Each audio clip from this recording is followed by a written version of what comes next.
Quero pedir para você abrir a sua Bíblia em Mateus capítulo 5. Nós vamos ler alguns versos. E hoje eu inicio uma série de mensagens com o título Bem-aventuranças. Quero ler com você e quero me ocupar nesse próximo mês de novembro, sobre esse texto que lerei com você a partir de agora. Mateus capítulo 5 diz assim: Vendo as multidões, Jesus subiu ao monte e se assentou. Seus discípulos aproximaram-se dele e começou a ensiná-los dizendo: Bem-aventurados os pobres de espírito, porque deles é o reino dos céus. Bem-aventurados que choram, pois serão consolados. Bem-aventurados os humildes, pois eles receberão a terra por herança. Bem-aventurados que têm fome e sede de justiça, pois eles serão satisfeitos. Bem-aventurados os misericordiosos, pois obterão misericórdia. Bem-aventurados os puros de coração, pois verão a Deus. Bem-aventurados os pacificadores, pois serão chamados filhos de Deus. Bem-aventurados os perseguidos por causa da justiça, pois deles é o reino dos céus. Bem-aventurados serão vocês quando, por minha causa, os insultarem e os perseguirem e levantarem todo tipo de calúnia contra vocês. Alegrem-se e regozijem-se, porque grande é a recompensa nos céus, pois da mesma forma perseguiram os profetas que vieram antes de vocês. Quando nós pensamos na vida cristã, de um modo geral, nós pensamos em algumas características externas. Nós pensamos num tipo de roupa, nós pensamos num corte de cabelo, nós pensamos num tipo de vocabulário, nós pensamos em coisas externas. Nesse texto, Jesus vai falar do que é ser cristão. E ele não vai aqui dar uma lista exaustiva de coisas que devemos fazer ou não devemos fazer, faça isso ou faça aquilo.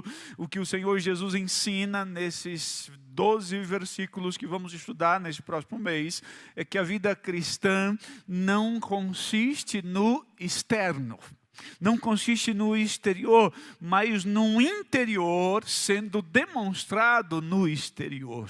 O nosso exterior, ele é um reflexo do nosso mundo interno, do nosso caráter, da nossa essência cristã. Se cuidarmos bem do nosso interior, para que ele seja um interior puro, o nosso exterior também será puro, será crucificado, será santificado e teremos características de cristãos, mas a partir do nosso interior, não a partir do nosso exterior. O próprio Jesus falava a respeito dos escribas, dos fariseus e dos hipócritas, que eles queriam mostrar para o mundo a sua fé, a sua vida cristã, através de coisas externas. Mateus 23, 27, a palavra diz assim: ai de vós, escribas e fariseus hipócritas, pois que sois semelhantes aos sepulcros caiados,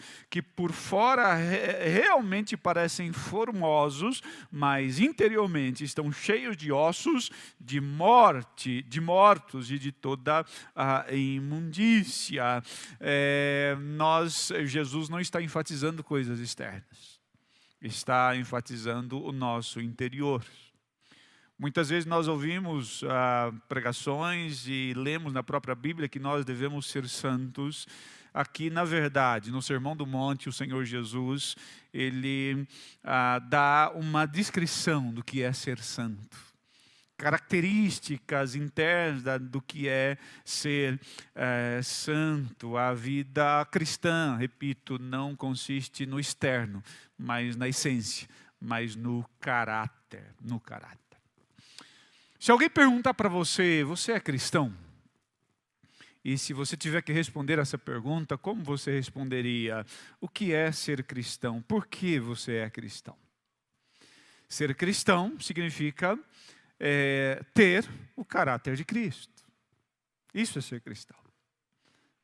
Ser cristão significa ter no nosso caráter as mesmas características do caráter de Cristo. Todo cristão deve ter o caráter de Cristo. Devemos evidenciar o caráter de Cristo na nossa vivência, mesmo que essas características do caráter de Cristo sejam embrionárias no nosso caráter, mas nós devemos tê-las e devemos orar e permitir que o Espírito Santo de Deus desenvolva essa semente, esses embriões do caráter de Cristo que foi plantado no nosso caráter, no nosso coração, no momento da nossa conversão. Devemos orar, devemos clamar para que o Espírito Santo de Deus ele desenvolva essa semente, esse embrião dentro de nós, não é? Dentro de nós. Essas características do caráter de Cristo, elas não são naturais. Elas não brotam naturalmente do nosso caráter, resultado do operar de Deus na vida do homem. Muitas pessoas chegam a dizer, olha, essas coisas aí que Jesus fala no Sermão do Monte, Sermão da Montanha, não tem nada a ver comigo, não tem nada a ver com o meu jeitão. E aí alguns até usam a sua origem. Eu sou nordestino, eu sou paraibano, eu sou pernambucano, eu sou italiano, eu sou espanhol. E eu sou cristão do meu jeitão, é do meu jeito que eu sou. E não brinca comigo não, que é do meu jeito. É do meu jeito. Eu sou assim mesmo. Esse é o meu jeito de ser cristão. Mas o cristão, quer seja nordestino, paraibano, pernambucano, italiano, romano, sei lá, espanhol, brasileiro, precisa ter o caráter de Cristo. Precisa ter o caráter de Cristo. O caráter de Cristo não é algo que vai ser admirado pelo mundo, pelas pessoas que estão ao nosso redor.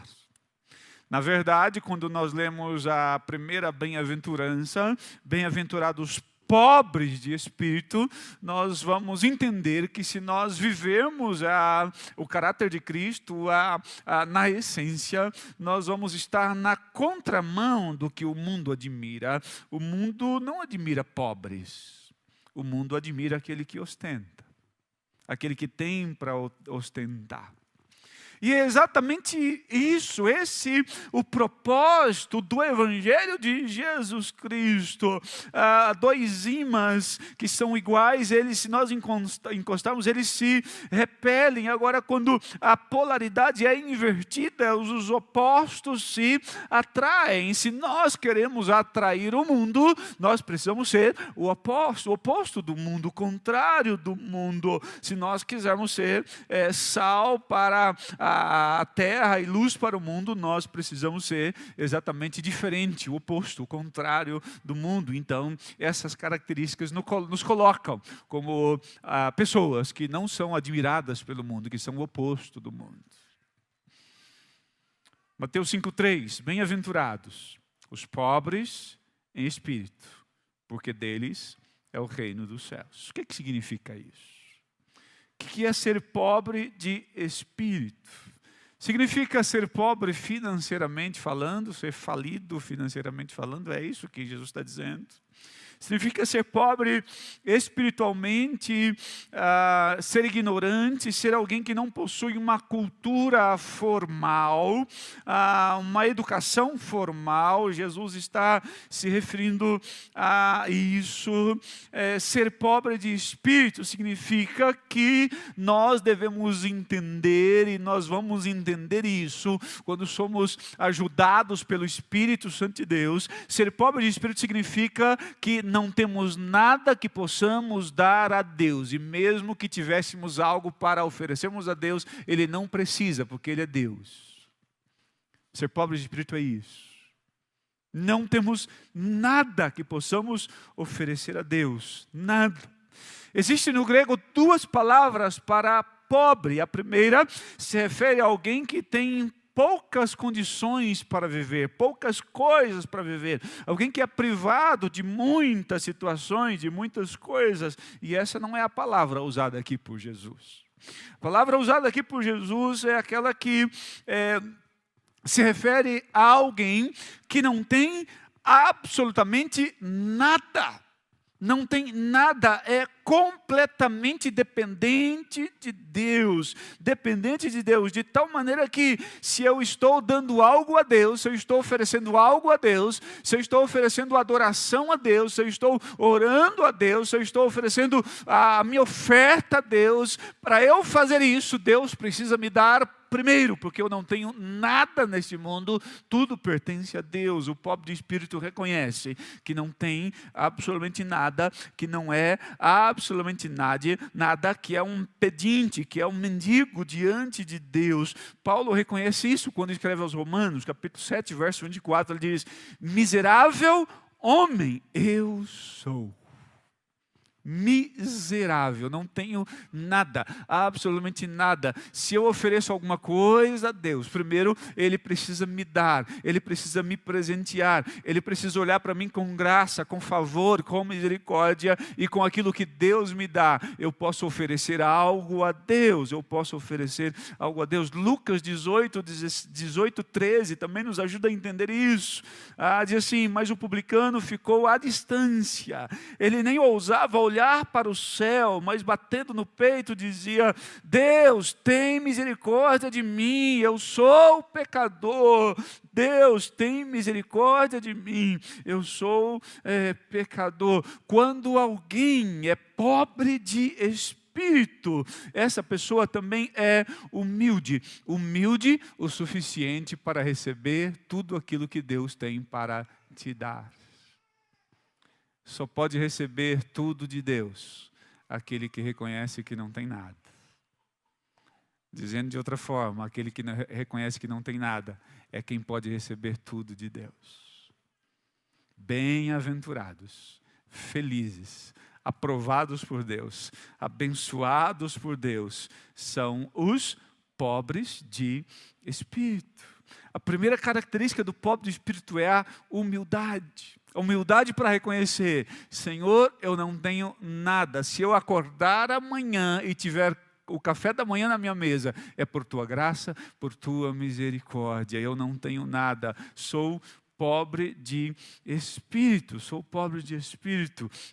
A outra característica do pobre de espírito é que essa pessoa não vive se queixando pela vida, não vive se queixando, está sempre agradecido por tudo que Deus dá, pois ele não tinha nada, e tudo que tem, por mais que seja pouco o que tem, ele é agradecido. Por quê? Se ele tem pouco, antes ele não tinha nada, e se ele recebeu um pouco, ele recebeu como alguém que não tinha nada. Uma das marcas do pobre de espírito: ele é sempre agradecido, ele não se queixa. Uma outra marca do pobre de espírito é que dificilmente ele se ofende com alguma coisa. Sabe por quê? Porque o pobre de espírito reconhece que ele estava, pelos seus pecados, condenado ao inferno. E pelos seus pecados, pela sua prática, pela sua desobediência a Deus, ele estava condenado ao inferno. E Deus olhou para ele com graça e enviou o seu filho Jesus, e o seu filho Jesus o resgatou do inferno, o tirou das trevas e o trouxe para a sua maravilhosa luz. E todo o tratamento que o pobre de espírito recebe, que seja melhor do que o inferno, ele está ainda agradecido, porque ele não está lá no inferno, ele saiu de lá. E todo o tratamento que seja inferior ao inferno, está tudo bem, porque Jesus me tirou de uma situação muito pior. O pobre de espírito tem essas três características: humilde, não tenho nada. E quando nós reconhecemos que não temos nada, nós estamos prontos para receber tudo que Deus tem para nós. Deus rejeita os soberbos, os humildes recebem graça de Deus. Volto a dizer, você só poderá receber tudo o que Deus tem para você quando você se reconhecer como pobre de espírito.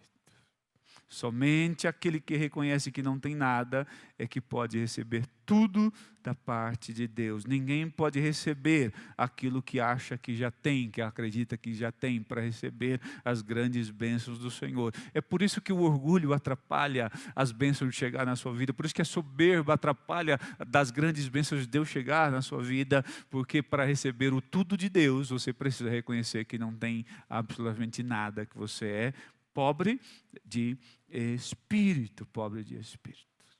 Como podemos ser pobres de espírito? 2 passos importantes. Primeiro, você precisa ter uma visão correta de quem é Deus. Deus é amor, Deus é graça, Deus é misericórdia e Deus é justiça.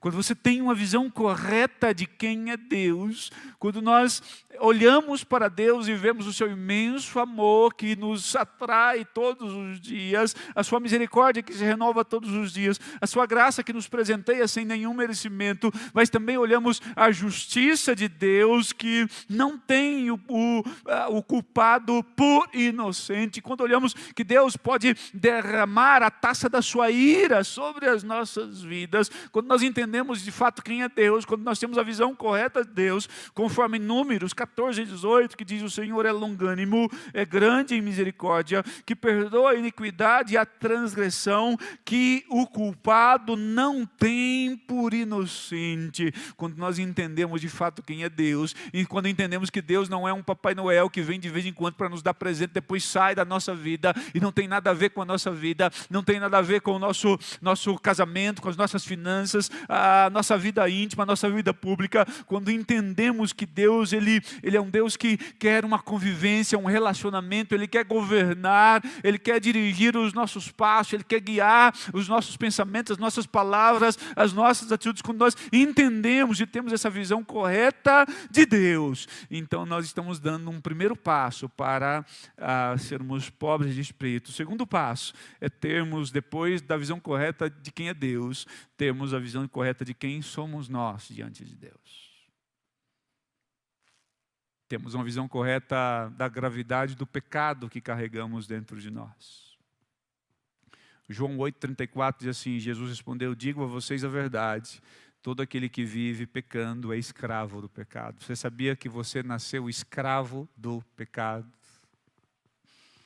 Você nasceu escravo do pecado. A Bíblia diz em Romanos 3,23, pois todos pecaram, estão destituídos da glória de Deus. Romanos 6,23 diz: o salário do pecado é a morte. Nós estamos afastados da glória de Deus. Precisamos ter a visão correta de Deus. Precisamos ter a visão correta de nós, dos nossos pecados. Nós estamos separados da glória de Deus. Nós estamos condenados à morte, ao inferno pelo nosso pecado. E quando nós olhamos para tudo isso, nós não vemos nenhuma possibilidade de nós mesmos resolvermos os nossos problemas. Então, quando eu reconheço quem é Deus, e eu reconheço quem eu sou, então eu reconheço que não tenho nada, que não posso nada.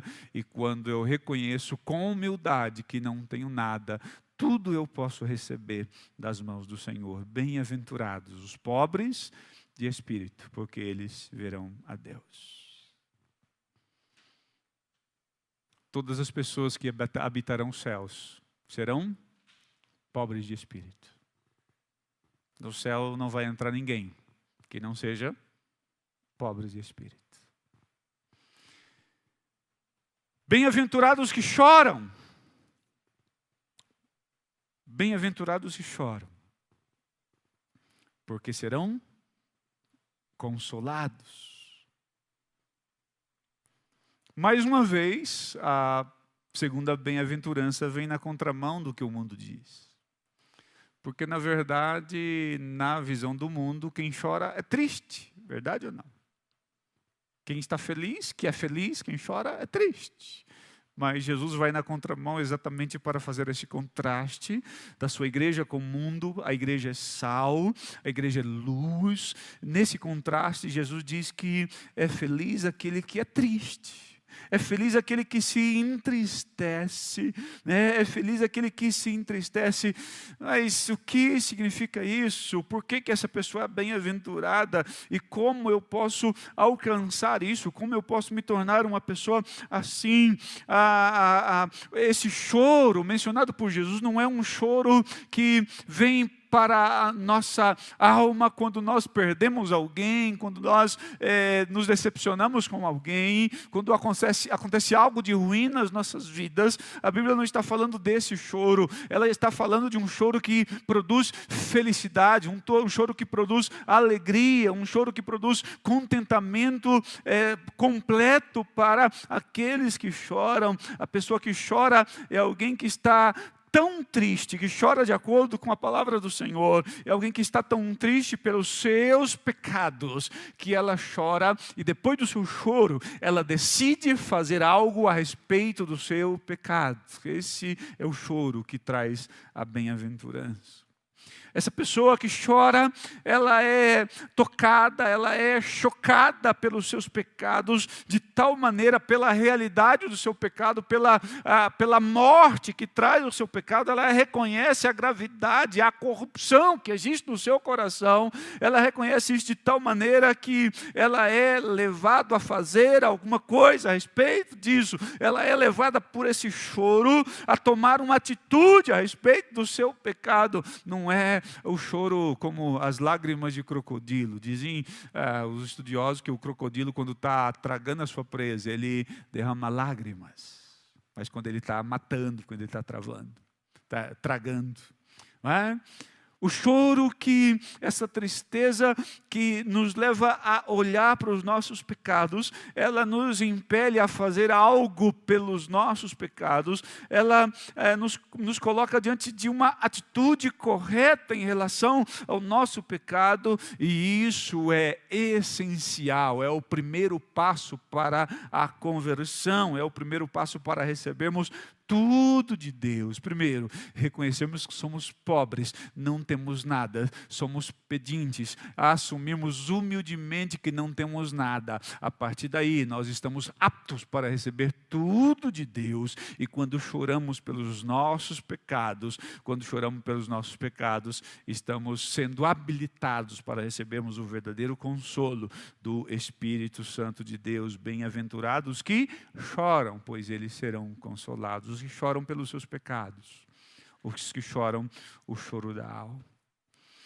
Existe no mundo cristão a tristeza superficial, a lágrima superficial, pessoas que se colocam no momento emocional e elas choram naquele momento, mas elas choram porque às vezes são tocadas por uma música, são tocadas por uma palavra, porque a palavra remeteu a um quadro da sua infância que não está bem resolvido, mas é esse choro superficial, e o choro superficial leva a um caráter superficial, leva a uma vida cristã superficial, e as pessoas que choram superficialmente não habitarão os céus. A Bíblia diz que somente aqueles que choram pelos seus pecados que serão consolados pelo Espírito Santo de Deus. Enquanto estamos no pecado, por isso há o choro superficial, é porque escolhemos estar no pecado, porque nós cremos que o pecado é o melhor para nós. É por isso que nós não abandonamos o pecado, não podemos vir a Deus, porque nós amamos muitas vezes o pecado, e Deus mostra, o Espírito Santo de Deus fala conosco, Ele nos capacita para vermos o quão terrível é o pecado nas nossas vidas, como ele nos leva a grandes e terríveis coisas no casamento, na família, nas finanças. E quando somos tomados por essa tristeza, capacitados pelo Espírito Santo de Deus para olharmos a podridão que existe dentro de nós, essa tristeza é um dos primeiros passos para recebermos o consolo do Espírito Santo de Deus. O chorar faz parte da vida cristã. Na realidade, essa grande tristeza deve ser o início de toda a vida cristã. Para podermos sentir a maior de todas as alegrias, primeiro nós precisamos sentir a maior de todas as tristezas, a tristeza do pecado que corrói a nossa alma, que nos afasta de Deus. Para o homem se sentir muito melhor, ele primeiro precisa se sentir muito pior, ele precisa reconhecer de fato o que tem dentro dele. A verdadeira alegria só pode ser sentida depois dessa grande tristeza, desse grande choro. Essa grande tristeza é o ponto ponto de partida para a verdadeira alegria, para o verdadeiro consolo do Senhor. Nós choramos quando somos capacitados pelo Espírito Santo de Deus para percebermos que o pecado estraga os nossos casamentos e nos leva ao divórcio. Nós choramos quando entendemos que é o pecado que nos faz afastar de pessoas boas e nos faz aproximar de pessoas ruins, destruindo as nossas vidas. Nós choramos quando entendemos que é o pecado que nos afasta de coisas construtivas e nos leva ao nosso autodestruição. Nós choramos quando entendemos que o pecado nos leva a prisões nojentas e nos acorrenta a vícios destrutivos. Nós choramos diante de Deus quando percebemos que é o pecado que faz os filhos se rebelarem contra os pais, a esposa se rebelar contra o marido, fazendo do lar um ambiente infernal, cheio de conflito. Quando nós olhamos para tudo isso e percebemos que nós estamos caminhando para a autodestruição, o casamento está se destruindo, as relações estão se destruindo, nós estamos caminhando para a nossa autodestruição. Olhamos para tudo isso e olhamos ao nosso redor, olhamos para nossas capacidades, para nossas habilidades, e então percebemos que não temos como resolver essa questão. Nós não temos poder em nós não temos habilidade, nós não temos sabedoria, nós não temos inteligência suficiente para resolver o problema do pecado. Nós olhamos e o pecado nos engolindo a cada dia, nos levando para a nossa destruição, e olhamos para o pecado como algo sem solução, e olhamos ao nosso redor e consultamos pessoas, e também constatamos que ao nosso redor não existe ninguém que possa resolver a nossa situação. E diante de tudo isso, o que nós fazemos? A nossa alma simplesmente chora. Somos conduzidos pelo Espírito Santo de Deus. Depois desse choro, somos conduzidos pelo Espírito Santo de Deus até a pessoa de Jesus Cristo. E ao nos encontrarmos com Jesus, somos verdadeiramente consolados pelo Espírito Santo de Deus. Bem-aventurados os que choram, porque estes serão consolados. Essa grande tristeza é o que nos faz dar as costas para o pecado. Essa grande tristeza que nos faz agarrar a Jesus Cristo como nossa única possibilidade de vida. Muitos pastores lutam para fazerem os membros de suas igrejas terem compromisso com Cristo, compromisso com a igreja, mas como fazer alguém ter compromisso com Cristo se esse alguém nunca chorou pelos seus pecados, nunca viu a Jesus Cristo como única possibilidade para a sua salvação, para a salvação do seu casamento, da sua vida financeira, da sua vida emocional, da sua saúde? Essa pessoa nunca chorou pelos seus pecados. Não é possível exigir santidade, comportamento cristão de quem não é pobre de espírito e de quem nunca chorou pelos seus pecados. Essa tristeza imensa que toma nossa alma, ela nos capacita para darmos as costas para o pecado. Quando nós choramos pelo terror dos nossos pecados, estamos prontos para recebermos o verdadeiro consolo que vem do Espírito Santo de Deus. Quando o Espírito Santo de Deus nos revela Jesus Cristo como único. Eu não posso, meus amigos não podem, o governador não pode, o presidente não pode, ninguém pode, ninguém pode. Quem pode? Existe uma única pessoa que pode consolar os nossos corações, e essa pessoa se chama Jesus Cristo. Aqueles que choram serão verdadeiramente consolados. Verdadeiramente consolados. E quando nós reconhecemos que não temos nada, nos capacitamos assim para receber o tudo de Deus. Quando nós choramos pelos nossos pecados, nos capacitamos com a ação do Espírito Santo para recebermos o verdadeiro consolo do Senhor.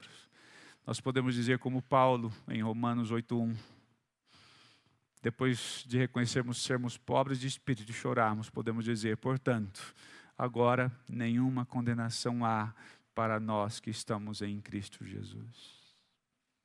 Nenhuma condenação há para os que estão em Cristo Jesus, que não andam segundo a carne, mas segundo o Espírito.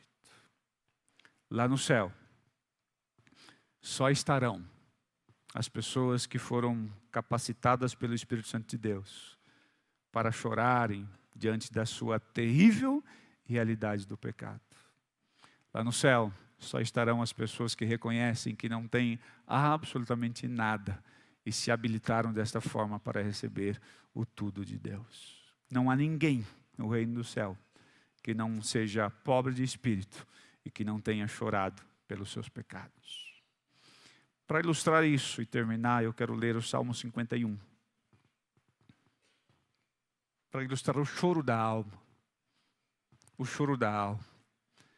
E durante a leitura desse salmo, se você ainda não chorou por essa coisa nojenta que existe dentro de você, que se chama pecado, eu quero pedir a Deus que capacite você nessa noite, para olhar para o pecado que está destruindo o seu casamento, a sua saúde, as suas emoções, está levando você à sua autodestruição. Eu quero pedir a Deus, e como igreja queremos clamar ao Senhor, para que o Espírito Santo de Deus capacite você nessa noite, para que você possa reconhecer que você não tem nada, se capacitando assim para receber o tudo de Deus.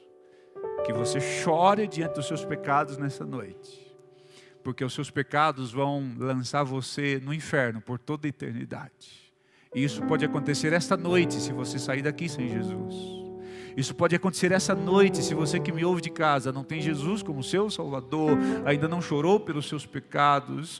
Isso pode acontecer nesta noite. Eu quero orar para que o Espírito de Deus convença você de que você deve chorar pelos seus pecados. Olha o choro de Davi. Davi, reconhecendo o seu pecado, ele diz assim no Salmo 51: tem misericórdia de mim, ó Deus, por teu amor, por tua grande compaixão, apaga as minhas transgressões. Lava-me de toda a minha culpa e purifica-me do meu pecado, pois eu mesmo reconheço as minhas transgressões e o meu pecado sempre me persegue. Contra ti, somente contra ti pequei e fiz o que tu reprovas, de modo que justa é a tua sentença e tens razão em condenar-me. Eu estava lá no inferno, o Senhor tem razão em me colocar lá. É o que Davi está dizendo. Sei que sou pecador desde que nasci. Sim, desde que me concebeu a minha mãe, sei que desejas a verdade no íntimo e no coração, me ensinas a sabedoria. Purifica-me como isopo e ficarei puro. Lava-me e mais branco do que a neve serei. Faz-me ouvir de novo júbilo e alegria, e os ossos que esmagaste exultarão. Esconde o rosto dos meus pecados e apaga todas as minhas iniquidades. Cria em mim um coração puro, ó Deus, e renova dentro de mim um espírito estável. Não me expulses da tua presença, nem tires de mim o teu Santo Espírito. Devolva-me a alegria da tua salvação e sustenta-me com um espírito pronto a obedecer. Então ensinarei os teus caminhos aos transgressores, para que os pecadores se voltem para ti. Livra-me da culpa dos crimes de sangue, ó Deus, Deus da minha salvação, e a minha língua aclamará a tua justiça. Ó Senhor, dá-me palavras, dá palavras aos meus lábios, e a minha boca anunciará o teu louvor. Não te deleitas em sacrifícios, nem te agradas em holocaustos, senão eu os traria. Os sacrifícios que agradam a Deus são um espírito quebrantado, um coração quebrantado e contrito. Ó Deus, não desprezarás um coração contrito e arrependido, não será desprezado pelo Senhor. Se você se identifica com essa oração de Davi, que chora pelo seu pecado, quero pedir para você abaixar sua cabeça agora, fechar os seus olhos. Quero orar a Deus, pedindo que o Espírito Santo do Senhor capacite você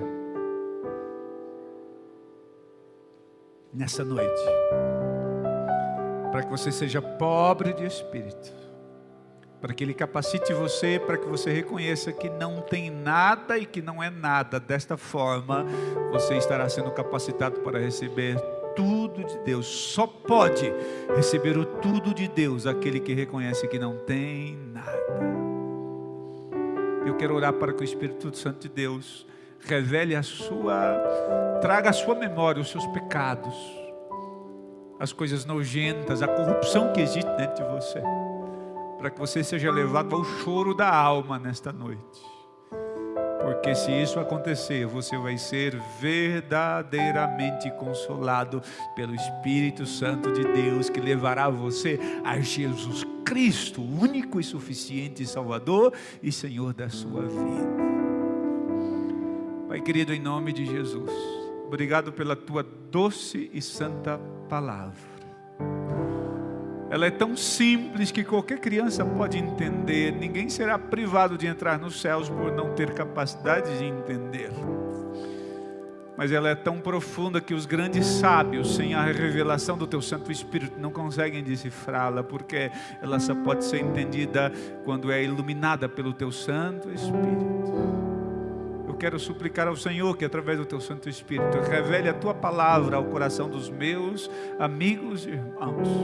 Se existe alguém entre nós, Pai, ou nos vendo de casa, que ainda não se sente pobre de espírito, que ainda não está capacitado para receber o tudo do Senhor, que o teu Santo Espírito fale com ele agora, em nome de Jesus. Ó Pai querido, eu quero pedir ao Senhor que fale a esse meu irmão que está aqui, esse meu amigo ou em casa, que nunca chorou pelos seus pecados, pela essa coisa terrível e nojenta que existe na sua alma. Ó Deus, eu quero pedir ao Senhor que o Senhor conduza esse meu amigo à mais extrema tristeza pelos seus pecados, para que depois dessa grande tristeza ele possa experimentar a verdadeira alegria no Senhor, o verdadeiro consolo que vem no Espírito Santo do Senhor, pois a tua palavra diz que bem-aventurados, felizes, aprovados, abençoados pelo Senhor são aqueles que choram, porque serão consolados. Revele-se a esses meus amigos nesta hora, Pai, em nome de Jesus. Atraia essas pessoas para a grande salvação do Senhor, para o novo nascimento, para a regeneração, para que nesta noite nós possamos ter pessoas que saiam daqui, ó Deus, com o caráter de Cristo. Ser cristão é ter o caráter de Cristo. Que o Senhor se revele no coração dos meus irmãos, que ainda esta noite, antes de conciliar o seu sono, ó Deus, elas possam fazer uma oração, entregando o seu coração ao Senhor Jesus e recebendo-o como Senhor e Salvador de suas vidas. Assim eu oro ao Senhor agradecido, Pai, em nome de Jesus. Amém, Senhor Deus. Amém.